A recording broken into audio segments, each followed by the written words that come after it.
Este seminario se va a distribuir en 4 temas generales. El primero corresponde a los fundamentos de la agroecología, seguimos con las prácticas agroecológicas en cultivos, la integración de los residuos en sistemas de producción agrícola y animal, y finalmente los beneficios que la agroecología tiene en la reconversión de los sistemas convencionales. Bueno, con respecto a los fundamentos de agroecología, primero vamos a hacer una contextualización refiriéndonos a Altieri, quien en el 2015 nos indicó que en América Latina las raíces de la agroecología son los conocimientos y las prácticas que fueron utilizadas por los indígenas, los campesinos de Mesoamérica, de los Andes y del trópico húmedo. Ya cuando nos referimos a nivel Colombia, empezamos a hablar de agroecología a mediados de los años 70, 80, con la incorporación de cursos sobre agroecología en las universidades. Y posterior a esto, pues este término de agroecología empezó a resonar con mayor importancia entre los años 80 y 90, cuando se crearon unos programas regionales muy específicos para capacitar y fortalecer tanto a los técnicos como al sector, como a los campesinos en términos de principios agroecológicos. Bueno, para empezar a describir qué es la agroecología, debemos remitirnos también a autores como Bober en el 2020, quienes exponen que la crisis económica y ambiental generada por la agricultura y el modelo de revolución verde conllevó a que se replantearan los modelos de producción agrícola hacia un enfoque más sostenible.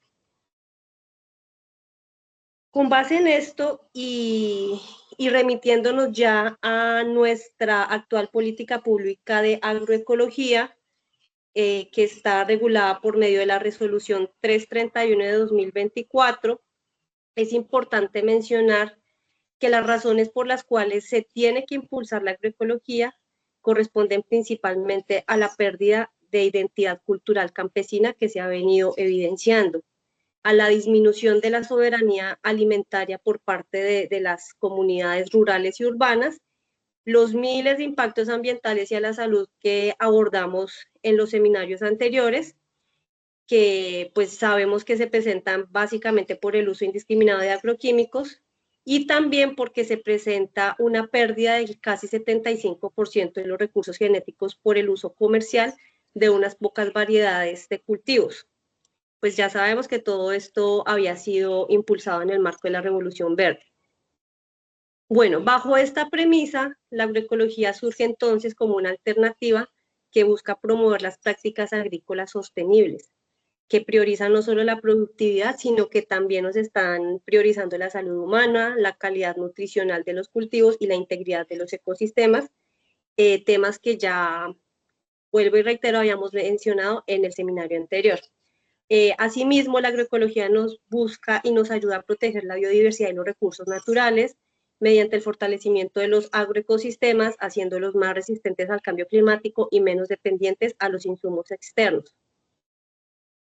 También podemos tener un concepto de agroecología que nos indica FAO precisamente en el 2025, quien define la agroecología como una disciplina que involucra muchas prácticas agrícolas sostenibles para optimizar y estabilizar la producción con movimientos sociales para promover justicia social, nutrir la identidad y la cultura de los países y reforzar la viabilidad económica de muchas zonas rurales. Entonces, bueno, haciendo un resumen, la agroecología tiene un enfoque. ¿Cuál es ese enfoque? Pues ya sabemos que es fomentar el uso de abonos orgánicos, más la rotación de cultivos, más la conservación de polinizadores, lo que nos da como resultado suelos más fértiles y alimentos que están libres de residuos químicos y con un mayor valor nutricional, que es básicamente la gráfica que observamos en la parte superior derecha de nuestra presentación. Bueno, tenemos que aclarar algo y entender que la agroecología no es solo una opción de intensificación sustentable que puede ser combinada con cultivos transgénicos. No puede ser tampoco confundida ni combinada con agricultura de conservación ni agricultura climáticamente inteligente, sino que es todo lo opuesto a aquello. La agroecología es una alternativa a la agricultura industrial, pues obviamente no hace uso de agroquímicos, tampoco usa recursos transgénicos, y lo que hace es utilizar los principios ecológicos para rediseñar estos agroecosistemas, diversificarlos y volverlos productivos y resilientes. Frente a esto, vemos también una gráfica en la que podemos observar los 10 elementos que nos presentó FAO en el 2018 para orientar toda la producción industrial hacia una transición ecológica, agroecológica. ¿Esto para qué? Para dar cumplimiento a la Agenda del 2030 y a los objetivos de desarrollo sostenible que bien conocemos. Entonces, acá lo que observamos es que todos se encuentran interrelacionados y son independientes. Aquí no vamos a profundizar en este tema, pero sí vamos a mencionarlos. Y estos principios son la diversidad, sinergias, eficiencia, resiliencia, reciclaje, creación conjunta e intercambio de conocimientos, valores humanos y sociales, valores culturales, tradiciones alimentarias, economía circular y gobernanza responsable. Bueno, en esta diapositiva exponemos algunos de los estudios que encontramos en diversas bases de datos, en los cuales pues, se aborda la agroecología desde diferentes enfoques en diferentes regiones, y estos estudios son solamente un abrebocas al universo de estudios que se han venido adelantando en este tema. Y esto nos permite evidenciar la importancia y el interés que se tiene por mejorar cada día los sistemas de producción. Entonces, así como de una mirada rápida, uno de los estudios, por ejemplo, en tema de agroecología en cultivos, se han realizado en el 2024 estudios de diversificación agrícola y de beneficios, en el cual se hizo un análisis de 50 años, en los cuales se revisaron las diferentes prácticas de diversificación de cultivos y cómo el uso de enmiendas y fertilizantes orgánicos nos aumentaron significativamente la rentabilidad financiera y la biodiversidad en esas zonas donde se implementaron estos análisis.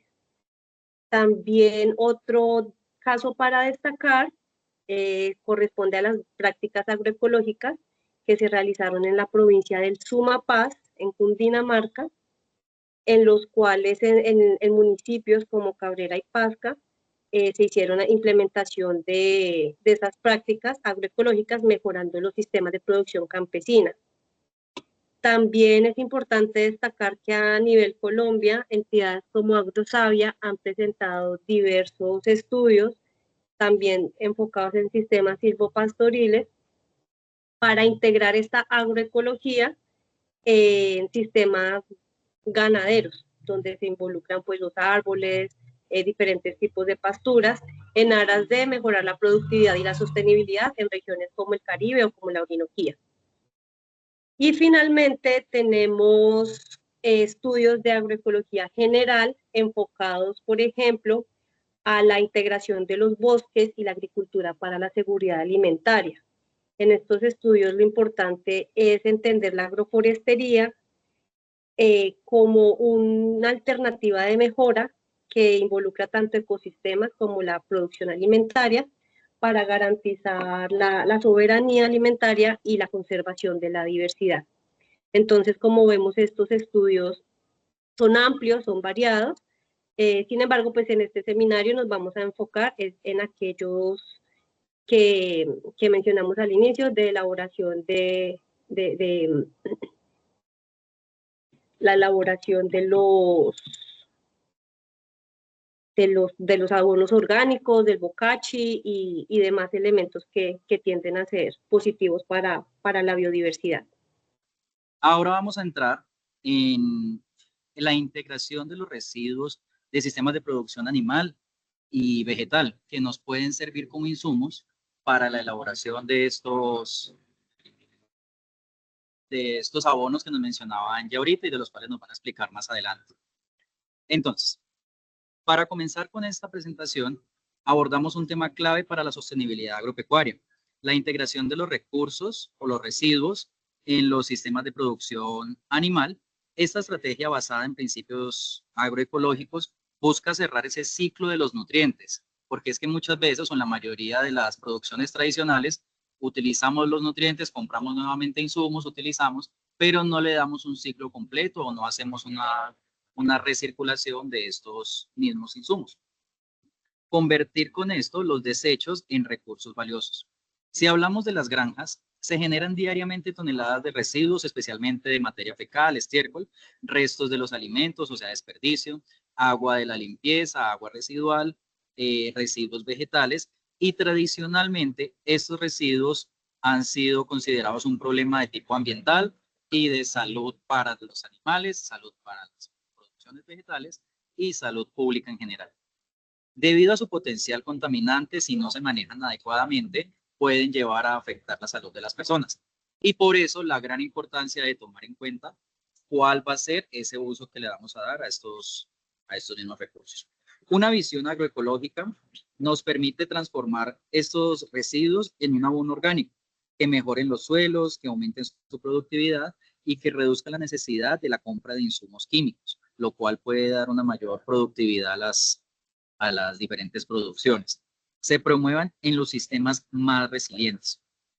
La producción animal convencional tiende a generar un flujo lineal de recursos. Se importan alimentos, insumos, se produce carne, leche, huevos y al final quedan una cantidad de residuos que no se están aprovechando.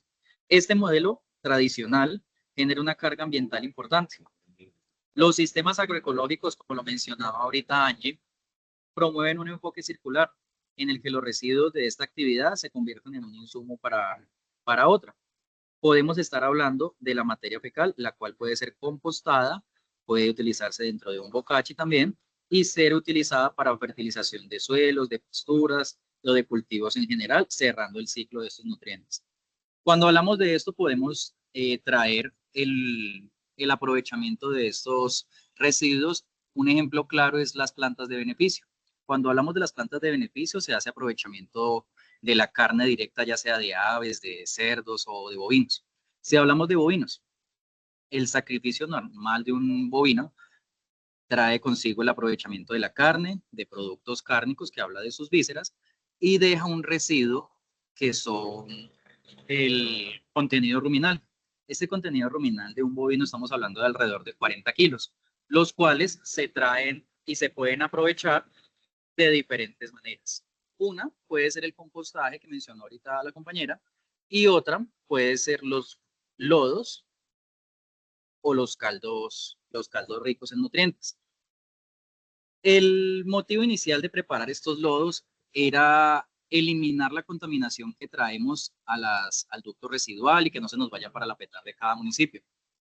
Pero aprovechar este contenido ruminal se ha visto impactado positivamente en las diferentes producciones agropecuarias.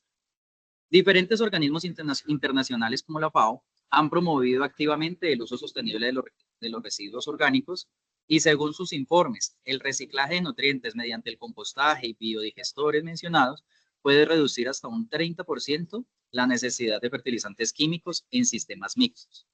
Ese dato nos invita a que pensemos entonces el papel que tienen estos residuos en la producción agropecuaria.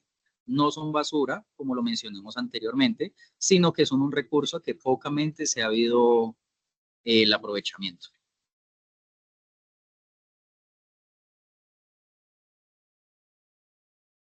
Una de las tendencias más prometedoras, entonces, es el manejo de los recursos agropecuarios o la biooptimización del compost. Esta práctica consiste en enriquecer el compost tradicional mediante la adición de microorganismos eficientes, que lo vemos ahorita también, y microorganismos de montaña, así como el uso de lodos digeridos provenientes de biodigestores. El objetivo de esto, ¿qué es? Es acelerar y mejorar la calidad del proceso del compostaje, obteniendo un producto final mucho más completo, más estable y con mayor valor agrícola. Los microorganismos eficientes están compuestos ¿por qué? Por bacterias ácido lácticas, por levaduras, actinomycetos y otros microorganismos que son beneficiosos, que trabajan en conjunto ¿Para qué? Para descomponer la materia orgánica de forma más eficaz y poder tener mayor aprovechamiento de estos nutrientes.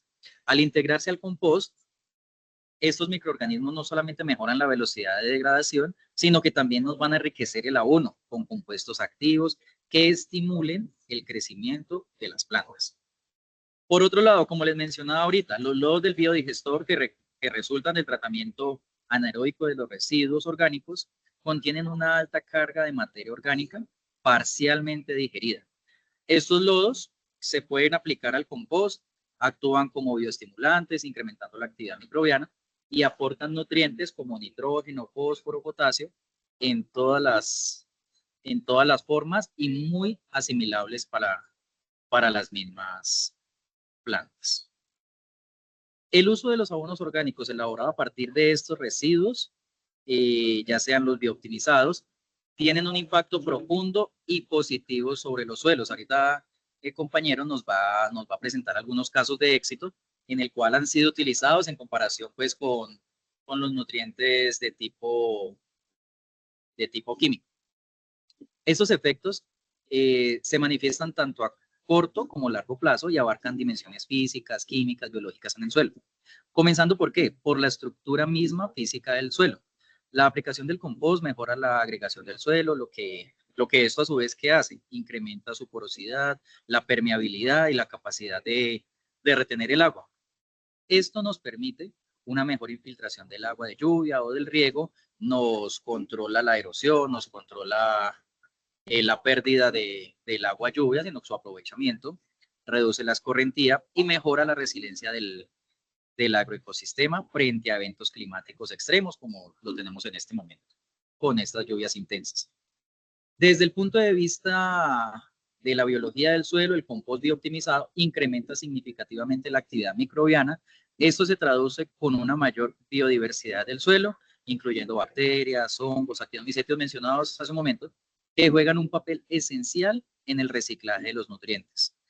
Apoyan la mineralización de la materia orgánica y la formación de humus, la cual van a aprovechar nuestras raíces para la captación de los diferentes nutrientes.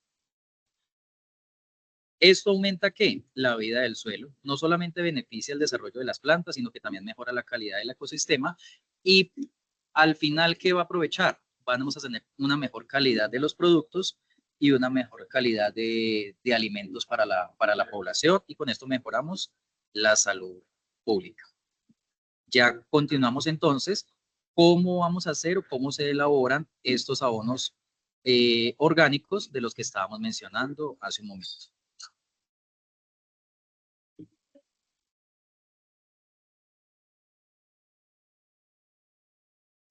Bueno, para dar inicio entonces al tema de la elaboración de los abonos orgánicos, es importante entonces abordar también todo el conjunto de normativas que proporcionan, digamos que ese marco técnico y legal que nos permite pues realizar una implementación correcta del compostaje y obviamente la optimización de la producción agrícola a través del uso eficiente de estos residuos orgánicos.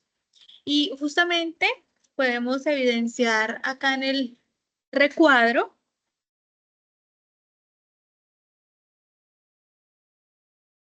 una tablita. Esta tabla, pues digamos que nos resume las principales normativas que se regulan en nuestro país, en Colombia, y técnicamente pues cada una de estas cumple una función específica dentro de esta gestión ambiental y agroecológica, ¿sí? Por ejemplo, acá la primera, la ley 99 de 1993, que es establecida por el SINA, lo que hace es permitir o establece ese marco legal que regula el manejo de los recursos naturales y también promueve esas prácticas sostenibles como el compostaje, como el bocachi. Entonces es importantísimo tenerla presente. Asimismo, encontramos el decreto 2981 del 2013, que pues nos define los lineamientos para la gestión y el aprovechamiento de residuos sólidos y también fomenta pues la preparación de estos abonos orgánicos como una alternativa viable para la transformación de la materia orgánica ya en un fertilizante. Tenemos acá la tercera, que es la resolución 2184 del 2019, la cual estructura la clasificación de esos residuos orgánicos con un código de colores. Pues esto pues, nos permite tener una correcta separación también de esa materia orgánica para poder de alguna manera facilitar su aprovechamiento en los procesos de transformación o en la elaboración de los abonos orgánicos. Y pues finalmente tenemos el reglamento de la producción orgánica. Pues este nos determina ya como estándares para la certificación de esos productos agropecuarios ecológicos y digamos que también regula el uso de los abonos orgánicos y promueve su implementación en los sistemas agrícolas sostenibles. Entonces, por eso es como tan importante tenerlo presente. Ahora sí vamos a entrar a pues la elaboración de un abono que yo creo que es muy común o casi que la comunidad en general ha escuchado hablar de él, y es justamente del compostaje. Ya se han realizado proyectos, digamos que yo creo que en todo el mundo relacionados al tema del compostaje, porque su versatilidad permite que una persona pueda generar su compostaje, incluso pues en áreas pequeñas, en apartamentos. Y es que justamente, me regalan la siguiente diapositiva, por favor. Y es que justamente acá, como vemos en la presentación, pues el compostaje es un proceso biológico aeróbico en el que los microorganismos que se encuentran presentes en él generan un proceso de descomposición de la materia orgánica y lo que hacen es básicamente transformarla en un fertilizante pues rico en muchos nutrientes, en materia orgánica, ¿no? Entonces este proceso, cuando lo aplicamos directamente al suelo, lo que hace es mejorar la estructura de este y aumentar la retención de agua. Además, promueve la actividad microbiana beneficiosa. De hecho, Estrada Navarro hizo un estudio en el 2010 donde evaluó esos, digamos que esos procesos y todos estos principios de elaboración del compostaje. Bueno, seguidamente tenemos ya como unos factores claves para el compostaje, para la elaboración. Y Puerto en el 2020, pues nos mencionaba que tenemos que hacer una buena selección de la materia prima. En este caso, ¿qué incluimos? Tenemos como el material en casa, ¿cierto? Tenemos residuos vegetales. En el caso de los predios, se tiene el estiércol del componente pecuario, de tanto de gallinas como de cerdos, como de equinos, bovinos. Entonces, dependiendo pues el animal, se le va dando un nombre también. Y tenemos también los restos de cosecha que pueden ser incorporados acá. Entonces, es importante. También otro factor clave es la relación carbono-nitrógeno. Cajamarca nos indicaba que idealmente estuviera esa relación entre 21:1 o de pronto en 30:1 para una descomposición eficiente. Lo ideal es que la temperatura de este compostaje esté entre los 50 y los 65, máximo los 65 grados Celsius para que logre llegar a esa actividad microbiana. Y la humedad que esté entre 50 y 60%, esto pues con la finalidad de que se pueda evitar la compactación y favorecer la aireación también. Cuando hacemos la preparación, digamos que el tiempo de maduración está entre 2 y 6 meses y esto va a depender mucho de las condiciones ambientales. De hecho, en la última investigación, Puerto 2020 nos indicó unas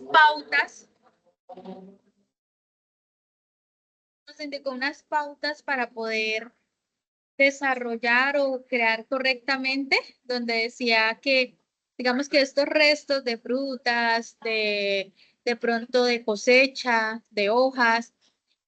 Los podíamos ir armando incluso en un recipiente por capas. Entonces, digamos que se colocaban las capas verdes sobre las capas color marrón para poder distribuirlas correctamente, o sea, se iban alternando estos materiales y esto iba a acelerar ese proceso de descomposición. Entonces, la idea es que cuando ya llega el proceso de aumentar la temperatura, se eliminen los patógenos. Ya más adelante vamos a explicar acerca de esas fases del compostaje. Y justamente aquí tenemos este gráfico que nos va a ayudar a entender, y es que, pues acá en la imagen podemos ver cómo este gráfico nos describe de manera general las 4 fases que tiene el compostaje en función de la temperatura y el tiempo. Y podemos mirar cómo la curva nos deja ver esos detalles. La primera fase, que es la mesófilica, durante esta fase, estos microorganismos mesófilos comienzan pues a generar ya la degradación de toda esta materia orgánica que hemos incorporado, a romper todos esos grandes tejidos, y ya empezamos a ver cómo la curva se empieza a elevar y la temperatura pues se eleva progresivamente debido a esa actividad microbiana. Acá es muy importante mencionar que se requiere de una adecuada relación carbono-nitrógeno para que este proceso sea optimizado. Ya como vemos en la segunda fase, en la termofílica, digamos que la curva aquí se alcanza como la máxima temperatura.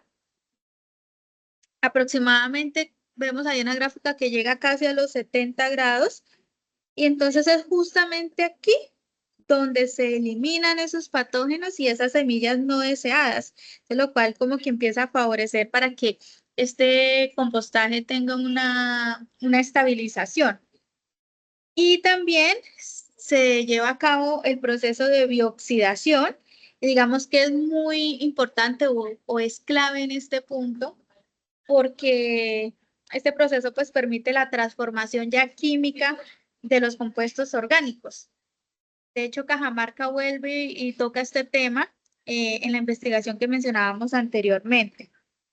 En la tercera fase, en la mesofílica 2, ya vemos el cambio del comportamiento de la curva, como la temperatura disminuye y los microorganismos mesófilos pues vuelven a desempeñar otra vez un papel predominante, ¿sí? Que vendría siendo, aquí ya se consolidan todo el tema de los biocompuestos que se formaron en la fase anterior. Y la última fase, que es la fase que conocemos como maduración. Durante esta fase final ya se estabilizan todos los nutrientes y se forma el humus, que es el resultado final. Entonces ahí nosotros encontramos que ya está listo nuestro abono y se va a ver de un color oscuro, una textura así esponjosita, y la tierra, digamos que el material va a oler a tierra fresca, un olor agradable.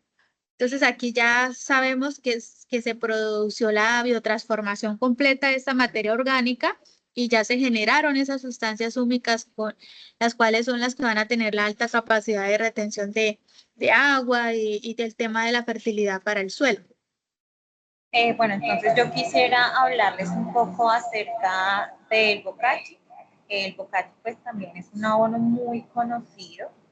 Es elaborado por gran parte de los productores, de los agricultores, y entonces quisiera contarles que es un abono orgánico también, de tipo fermentado, es de origen japonés, y se elabora a partir de residuos orgánicos y microorganismos benéficos. Es utilizado principalmente para mejorar la fertilidad del suelo y estimular el crecimiento de las plantas de forma natural. Un factor importante acá y más bien como un punto a resaltar es que en su fase de preparación y sobre todo en el momento, en esa etapa para poderse usar, dura alrededor de 45 días máximo, y pues justamente esta característica en promedio de días depende en gran parte de las condiciones de temperatura. Continuando con el bocachi, entonces pues me gustaría hablarles de manera rápida ¿qué se necesita para elaborar el bocachi? En principio, pues necesitamos material de estiércol seco, pudiendo ser proveniente de aves, de actividades equinas, bovinas o avinas. Se requieren también restos de cosecha, principalmente también dependiendo de la zona de ubicación de los territorios. Se utiliza en gran parte paja o rastrojo seco. También se utiliza pues cascarilla de arroz, carbón vegetal, harina de roca, tierra de monte, levaduras, melazas y agua. Con respecto a estos materiales me gustaría indicar también de manera rápida, puntualmente, cuáles son esos aportes a manera nutricional y benéfica que pueden generar. Entonces me refiero con el tema puntual del carbón vegetal y quisiera contarles entonces que el aporte del mismo mejora las características físicas del suelo, puntualmente ayuda a generar o a mejorar todo el tema de porosidad benéfica de todas las actividades macrobiológicas de la tierra. También permite filtrar y liberar de manera gradual nutrientes útiles para la planta, sobre todo hacia adiciones de carbono. Con respecto a otro elemento importante dentro de la elaboración, entonces pues me remito a hablar de la gallinaza o de los estiércoles. Con respecto a ellos, pues ellos constituyen la principal fuente de nitrógeno en la elaboración de estos abonos.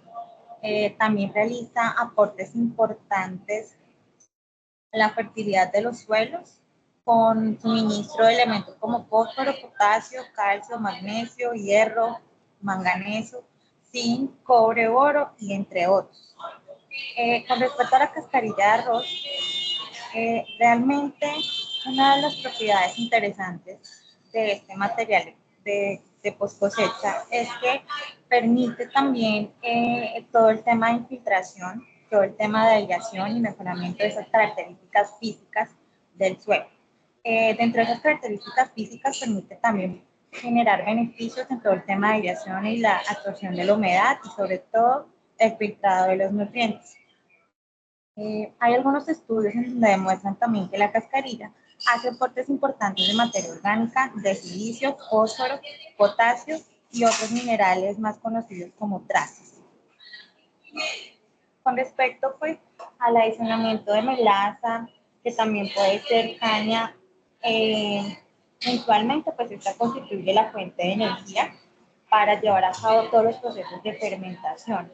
Puntualmente permite favorecer la multiplicación de esas actividades microbianas, ya que pues es rica en potasio, calcio, fósforo y magnesio. Con respecto a la levadura,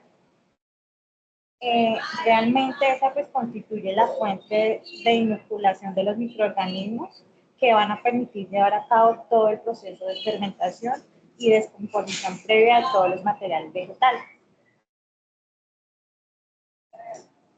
Bueno, ahora sí pues quisiera entonces hablarles un poco acerca de los beneficios de la utilización del bokashi.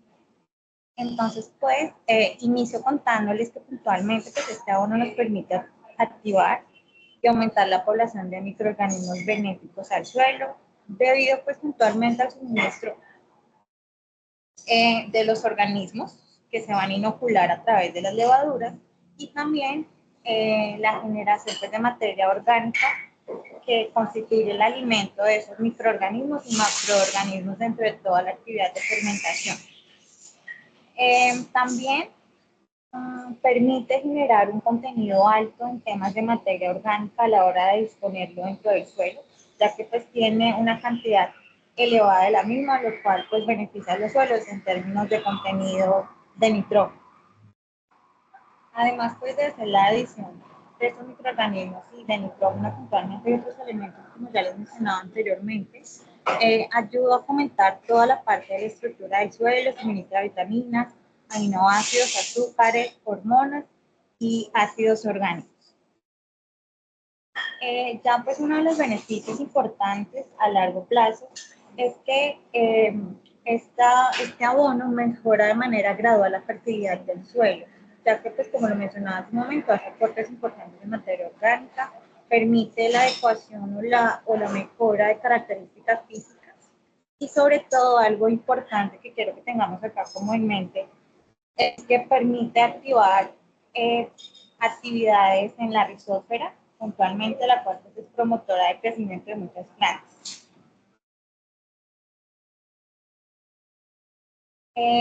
Continuando, entonces ahora quisiera hablarles un poco acerca de los caldos microbianos. Bien, en ese sentido, entonces me remito a definir qué es un caldo microbiano. Entonces, un caldo microbiano básicamente es una mezcla líquida que contiene microorganismos benéficos. ¿Cuáles microorganismos benéficos? Bien, pues entonces contiene bacterias, hongos, actinomicetes y también contenidos de nutrientes. La utilización de estos caldos microbianos ha tomado mucha fuerza debido puntualmente a que una de las mejores o de las características que más se les atribuye puntualmente es reactivar toda la parte microbiana de los suelos.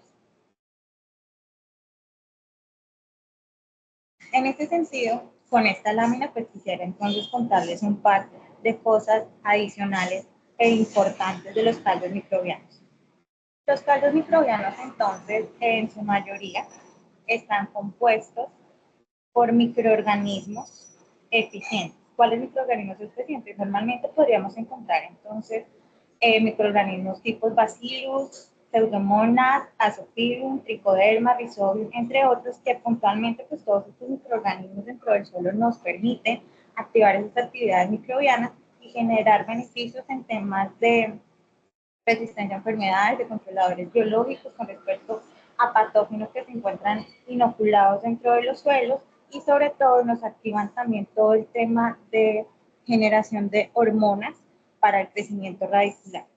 También entonces encontramos que es un abono rico en nutrientes, puntualmente podríamos hablar de carbono, nitrógeno y fósforo.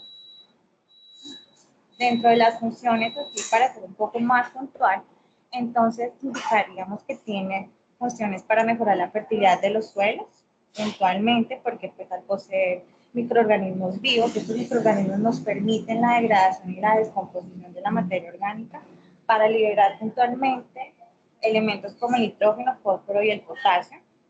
Nos permiten la fijación de nitrógeno, nos permiten una de las actividades quizás más importantes en el suelo y de la solubilización del fósforo. En este sentido, entonces, es de destacar la actividad microbiana de meteorización y sobre todo de permitir que los elementos estén disponibles. Puntualmente estaríamos hablando de Bacillus y Pseudomonas, y pues estos puntualmente se encargan de liberar enzimas que permiten la movilización del fósforo y de estos micronutrientes que se encuentran no disponibles en el suelo.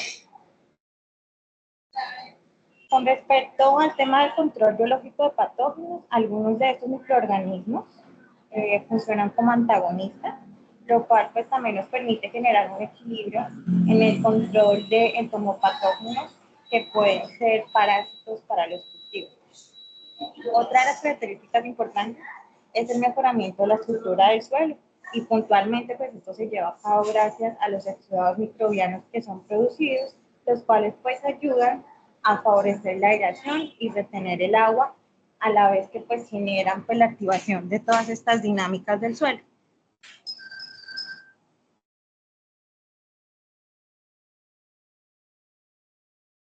Continuando con estos dos y ya para cerrar estos dos, entonces quisiera referirme a lo siguiente y es algo bastante importante, y es que estos beneficios que les acabo de mencionar y quizás el tema del movimiento y la solubilización de los elementos y los aportes a nivel de minerales que hacen estos dos generan un efecto directo en la rizósfera del suelo.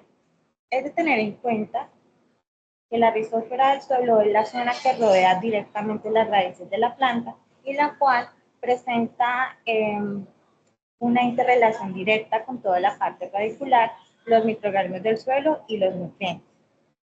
En este sentido, el bocache entonces genera efectos directos sobre la rizósfera, que son de mencionar puntualmente el enriquecimiento de la microbiología del suelo, la mejora de la estructura y porosidad del suelo, la liberación gradual de nutrientes, la estimulación de relaciones simbióticas, La reducción también y mejora del pH, esto pues hace alusión puntual al tema del mejoramiento de características físicas y sobre todo químicas.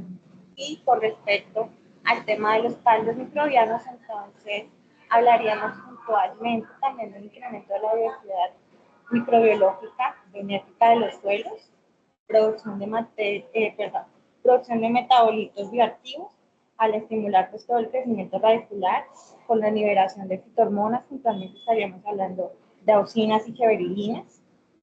Nos permite también, como lo mencionaba hace un momento, la competencia contra patógenos, es decir, la regulación, ya que pues estos permiten inhibir el desarrollo de hongos que puedan ser patógenos para los cultivares. Y cierro con la movilización de nutrientes, que básicamente está dada por la solubilización del fósforo, zinc y potasio principalmente.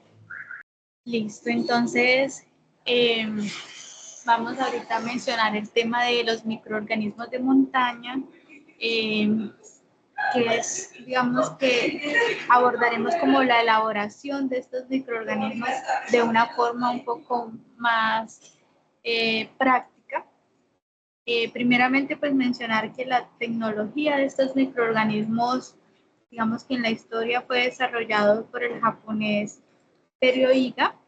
Este doctor en los años 80 tuvo bastante popularidad por estos productos, tanto que llegó a comercializarse en laboratorios y se conocieron como los EM o los microorganismos eficaces. Asimismo, digamos que de manera paralela se desarrolló la tecnología para lograr la propagación o reproducir estos microorganismos que viven naturalmente en nuestros bosques, a los cuales se les denominaron los microorganismos de montaña o los MM. Bueno, entonces acá vemos que muchos de estos microorganismos de montaña realmente cumplen roles benéficos en los procesos biológicos de los suelos y también en los agroecosistemas, de manera que pueden ser encontrados en la capa superficial y orgánica de todo suelo, pero de esos ecosistemas naturales, ojalá donde no haya habido ninguna intervención o muy poca intervención de parte del hombre. Aquí pues hago referencia en esta tabla un poco acerca de, digamos, el contenido de estos microorganismos de montaña. En promedio son unas 80 especies, es bastante los microorganismos que están interactuando ahí, y estos se clasifican más o menos en unos 10 géneros que pertenecen como a 4 grupos generales. Pues están las bacterias, entre eso encontramos las bacterias fotosintéticas. Básicamente estas son las que utilizan la energía solar en forma de luz y calor, y digamos que permiten como sintetizar vitaminas y nutrientes. Ya cuando se establece en el suelo, pues también producen como un aumento de las poblaciones de otros microorganismos eficaces, como por ejemplo los fijadores de nitrógeno, los actinomicetus, las micorrizas o algunos hongos benéficos. Justamente también encontramos el grupo de los actinomicetus, que son esos hongos benéficos que controlan ya otros hongos y bacterias, pero que son patógenas, las que nos causan las enfermedades en los cultivos. Y pues que dan a las plantas mayor resistencia también frente al contacto con esos patógenos que pueden generar daño. Se crean como unas relaciones simbióticas muy interesantes entre las raíces de las plantas y las hipas de estos hongos. También dentro de las bacterias encontramos también las productoras de ácido láctico. Entonces, de manera general, pues mencionar que el ácido láctico posee la propiedad de controlar la población de algunos microorganismos, como específicamente el hongo Fusarium. Entonces, además, mediante la fermentación de la materia orgánica, elaboran pues algunos nutrientes adicionales para las plantas. Y pues encontramos también levaduras. Las levaduras utilizan sustancias que producen las raíces de las plantas y otros materiales orgánicos para sintetizar también vitaminas y activar los microorganismos del suelo.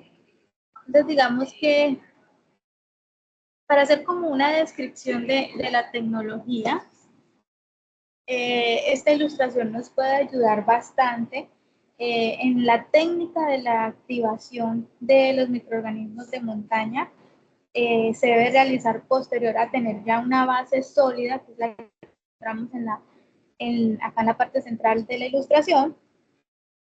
Esta base sólida de estos microorganismos de montaña ya deben de contar con un mínimo de 30 días en la fase de producción anaeróbica, es decir, sin presencia de oxígeno. Lo ideal es pues disponerla en barriles o en toneles plásticos o canecas. Se recomienda que sean oscuras, azul oscura, negra.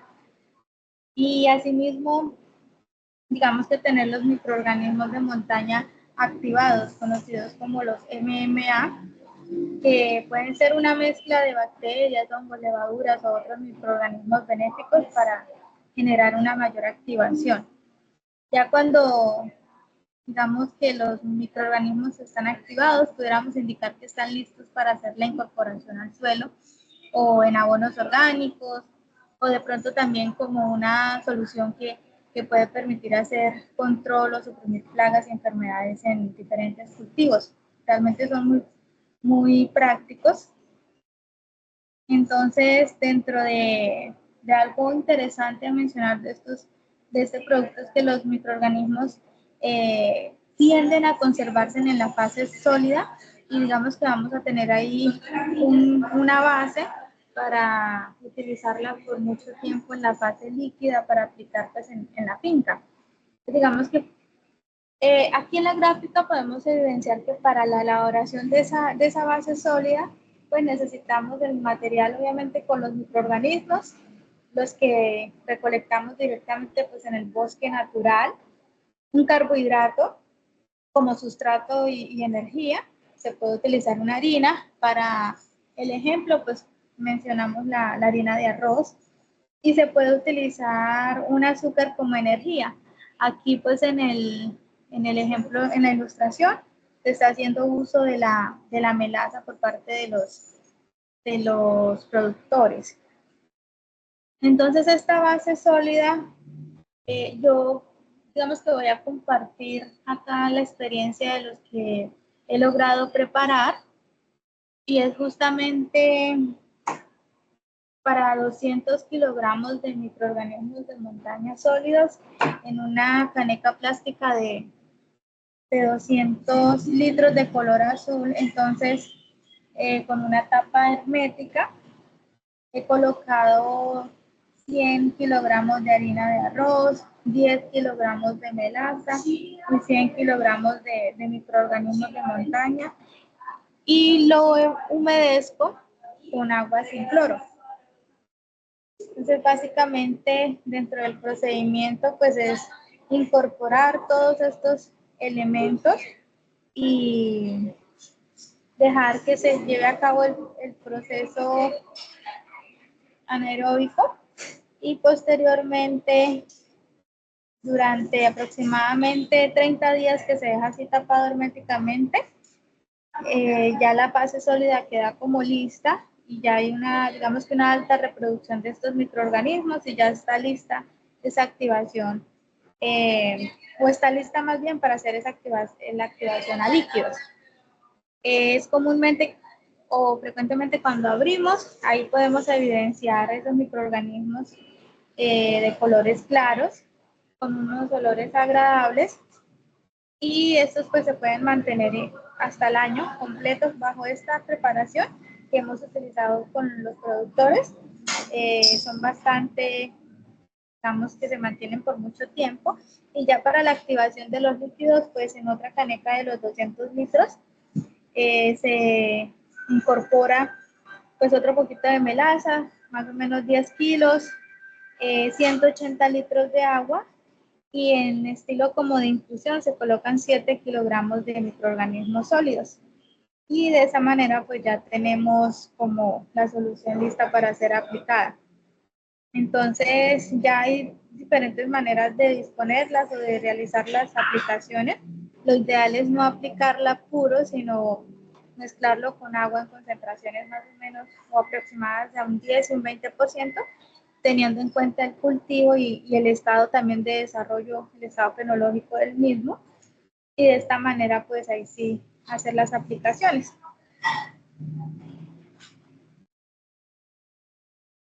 Bueno, los beneficios de la agroecología en la reconversión de sistemas convencionales. Primero, para dar una introducción hay que entender qué es un sistema agrícola convencional. Em,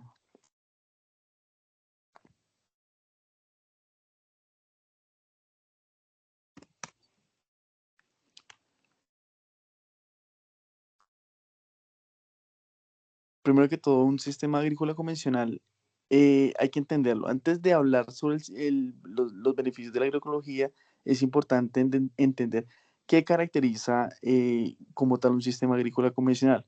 Este tipo de sistema se basa en el uso intensivo de agroquímicos, maquinaria pesada y en la producción de monocultivos. Aunque estos métodos han logrado aumentar la productividad a corto plazo, también han generado consecuencias negativas como la degradación del suelo, la contaminación del agua y la pérdida de biodiversidad. Además, los productores se vuelven altamente dependientes de insumos externos, lo que incrementa los costos y vulnera su autonomía. Estos sistemas tienden a enfocarse más en el rendimiento económico inmediato que en la sostenibilidad a largo plazo.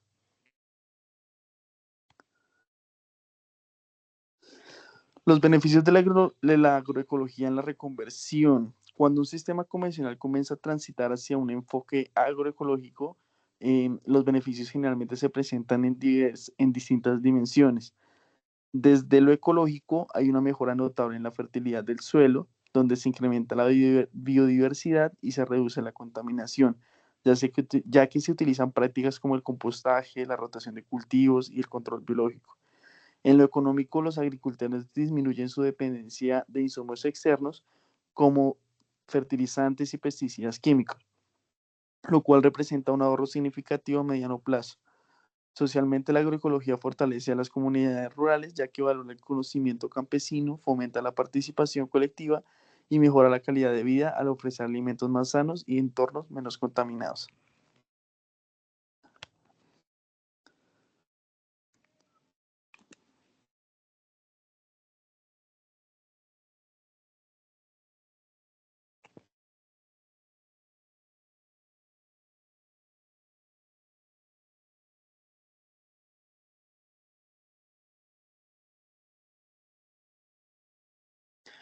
Bueno, desde ese punto de vista, podemos hacer una comparación directa, donde, bueno, en esta tabla nos permite ver de manera clara y rápida las diferentes diferencias entre un sistema convencional y uno agroecológico. Mientras que en el sistema convencional la fertilidad del suelo disminuye con el tiempo, en el agroecológico se regenera mediante el uso de abonos orgánicos y el manejo adecuado, como ya lo mencionaban mis anteriores compañeros. En cuanto a insumos, el convencional requiere una inversión constante en productos químicos, mientras que la agroecología aprovecha los recursos de su propio sistema.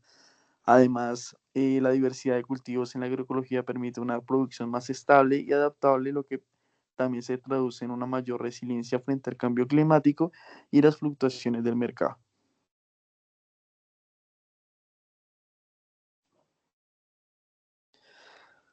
Hay innumerables casos de éxito, sin embargo, vamos a poner en contexto uno, el cual ha, pues, evidentemente transformado positivamente sistemas productivos.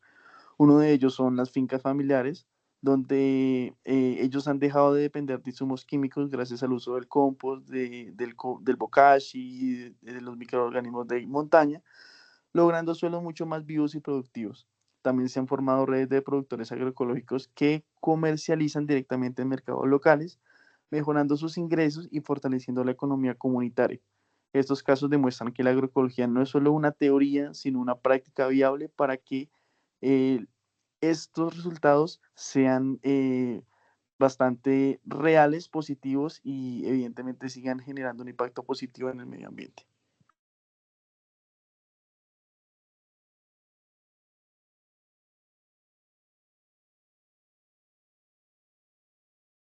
Bueno, pues